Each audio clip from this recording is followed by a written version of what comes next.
क्या आपका बच्चा बार बार गले में दर्द, बुखार और निगलने में परेशानी महसूस करता है?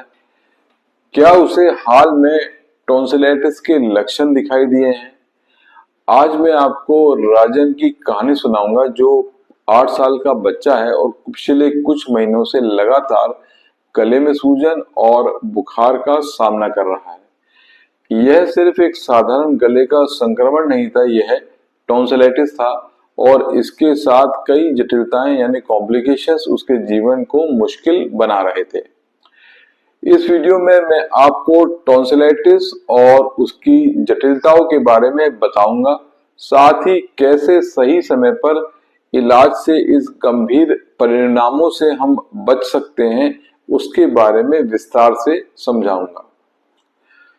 राजन के माता पिता जब राजन को मेरे पास लेके आए तो उन्होंने कहा कि कुछ दिनों से राजन का गला बहुत खराब रहता है, बुखार भी नहीं जा रहा है, वह खा पी नहीं रहा है, गले में सूजन हो रही है और बोलने में भी काफी परेशानी हो रही है। अब ये राजन के कुछ सामान्य लक्षण थे जो थे गले में दर्द और सूजन, बुखार 103 डिग्री फ़ारेनहाइट तक, निगलने में परेशानी और एक मतली सी रहना, गले में सफेद धब्बे होते थे। राजन के लक्षण देखकर मैंने टॉन्सिलाइटिस का संदेह जताया और उसे कुछ टेस्ट कराए, जिसमें नंबर 1 टेस्ट था throat swab culture and sensitivity test. इस टेस्ट से राजन के गले से बैक्टीरिया और वायरस का प्रकार पहचाना जाता है। राजन में स्ट्रेप्टोकोकल नामक बैक्टीरिया पाया गया, जिसको बैक्टीरियल टॉन्सिलाइटिस भी कहा जा सकता है। नंबर 2 टेस्ट है कंप्लीट ब्लड काउंट और ईएसआर। बुखार और सूजन के कारण रक्त में परिवर्तन को पता करने के लिए यह टेस्ट किया जाता है। इसमें लिम्फोसिटिक काउंट जो था उसमें काफी वृद्धि थी, जो संक्रमण का और इन्फेक्शन का एक इंफॉर्मेशन दिखाता है। राजन के माता पिता को यह बताया गया कि अगर टॉन्सिलाइटिस को समय पर इलाज ना मिले तो और भी कई कॉम्प्लिकेशंस हो सकते हैं। टॉन्सिलाइटिस के इलाज में कई ट्रीटमेंट ऑप्शंस होते हैं, जिसमें जो पहला ट्रीटमेंट ऑप्शन है वह है एंटीबायोटिक्स या एंटीबायोटिक दवाइयां। टॉन्सिलाइटिस के लिए एंटीबायोटिक से इलाज शुरू किया जाता है, जो कि जनरली बैक्टीरियल इन्फेक्शन काफी कॉमन होता है। राजन को एंटीबायोटिक दिया गया ताकि बैक्टीरिया खत्म किया जा सके। नंबर 2 है दर्द निवारक दवाइयां और बुखार की दवाइयां।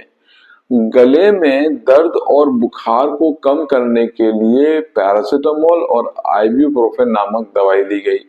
नंबर 3 है सर्जिकल ऑप्शन, जिसे हम टॉन्सिलेक्टमी या एडिनोटॉन्सिलेक्टमी भी कहते हैं। अगर टॉन्सिलाइटिस बार बार हो रहा हो और बैक्टीरियल इन्फेक्शन ठीक ना हो रहा हो तो टॉन्सिलेक्टमी की सलाह दी जाती है, जो टॉन्सिलेक्टमी का ऑपरेशन होता है। राजन को यह ऑपरेशन के लिए नहीं लिया गया क्योंकि सही समय पर इलाज करने से उसकी सेहत में सुधार हुआ। राजन को इलाज करने के कुछ ही दिनों बाद सुधार महसूस हुआ और वह आराम से खाने पीने लगा। टॉन्सिलाइटिस की जो जटिलताएं या कॉम्प्लिकेशंस है उसके बारे में अगर हम बात करें तो पहला है पेरीटॉन्सिलर एब्सेस या टॉन्सिलर एब्सेस या near about tonsillar abscess. Tonsillitis में पस भर जाने पर सूजन बढ़ जाती है। अगर आप जल्दी इलाज ना करें तो यह स्थिति बिगड़ सकती है। राजन के केस में एब्सेस का खतरा कम था क्योंकि इलाज जल्दी शुरू कर दिया था। नंबर 2 है गले की स्वेलिंग और सांस रिलेटेड या रेस्पिरेटरी रिलेटेड डिजीजेस। गले में सूजन के कारण सांस लेने में कठिनाई हो सकती है। यह समस्या तब बढ़ जाती है जब टॉन्सिल्स अधिक साइज में बड़े हों। नंबर 3 है सिस्टमिक इन्फेक्शन या सेप्सिस या सेप्टिसीमिया। इन्फेक्शन से शरीर के अन्य हिस्सों में फैल जाता है। अगर बैक्टीरिया ब्लड में प्रवेश कर जाए तो यह सेप्सिस हो सकता है, जो जानलेवा बन सकता है। नंबर 4 है हृदय संबंधी समस्याएं, जिसको हम रूमेटिक फीवर भी कहते हैं। लंबे समय तक बैक्टीरियल टॉन्सिलाइटिस या अनट्रीटेड बैक्टीरियल टॉन्सिलाइटिस से रूमेटिक बुखार हो सकता है, जो हृदय और जोड़ों को प्रभावित करता है। यदि टॉन्सिलाइटिस को समय पर इलाज ना मिले तो यह गंभीर जटिलताओं का कारण बन सकता है। अब मैं आपको बताता हूं कि किस प्रकार से आप टॉन्सिलाइटिस से जुड़ी जटिलताओं से बच सकते हैं। अगर गले में दर्द और बुखार महसूस हो तो तुरंत डॉक्टर से सलाह लें। एंटीबायोटिक का पूरा कोर्स लें ताकि बैक्टीरियल संक्रमण खत्म हो सके। अगर बार बार गले में सूजन हो तो टॉन्सिल को हटाने पर विचार करें। संतुलित आहार और स्वच्छता बनाए रखें ताकि संक्रमण से बचें। अगर राजन के माता पिता ने सही समय पर इलाज ना कराया होता तो उसकी स्थिति जटिल हो सकती थी। समय पर इलाज करने से आप अपने बच्चे की गंभीर समस्याओं से बचा सकते हैं।